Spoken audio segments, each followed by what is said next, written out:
নিজেদের পরমাণু কর্মসূচি ঘিরে যুক্তরাষ্ট্রের সঙ্গে সংবেদনশীল আলোচনা চলাকালেই কৌশলগতভাবে গুরুত্বপূর্ণ হরমুজ প্রণালীতে সামরিক মহড়া শুরু করেছে ইরানের প্রতিরক্ষা বাহিনীর অভিজাত শাখা ইসলামিক রেভলিউশনারি গার্ড কর্পস বা IRGC। ইরানের রাষ্ট্রায়ত্ত সম্প্রচার মাধ্যমের প্রতিবেদনে বলা হয়েছে, সম্ভাব্য সামরিক ও নিরাপত্তাজনিত হুমকির আশঙ্কা থেকে আগাম প্রস্তুতির অংশ হিসেবেই এই মহড়ার আয়োজন করা হয়েছে।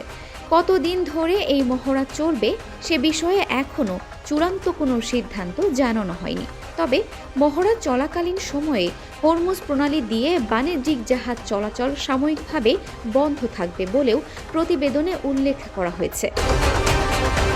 বিশ্বের অন্যতম গুরুত্বপূর্ণ জ্বালানি পরিবহন পথ হিসেবে পরিচিত হরমুজ প্রণালী বৈশ্বিক অর্থনীতির জন্য অত্যন্ত সংবেদনশীল একটি জলপথ। সমুদ্রপথে বিশ্বজুড়ে যে পরিমাণ অপরিশোধিত তেল পরিবাহিত হয় তার প্রায় 1/4 এই প্রণালী দিয়ে যায়। একইভাবে তরলীকৃত প্রাকৃতিক গ্যাস LNG পরিবহনের ক্ষেত্রেও এটি গুরুত্বপূর্ণ। নৈতিক আলোচনা চলছে। অন্যদিকে এমন সামরিক মহড়া ইরানের কৌশলগত বার্তা বহন করতে পারে।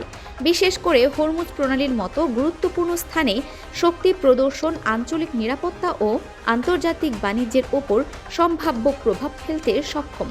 সব মিলিয়ে চলমান কূটনৈতিক তৎপরতার মাঝেই ইরানের এই সামরিক মহড়া মধ্যপ্রাচ্যের ভূ রাজনৈতিক পরিস্থিতিকে আরও সংবেদনশীল করে তুলেছে। এখন দেখার বিষয় এই মহড়া কতদিন স্থায়ী হয় এবং তা বৈশ্বিক জ্বালানি ও কূটনৈতিক অঙ্গনে কী ধরনের প্রতিক্রিয়া তৈরি করে।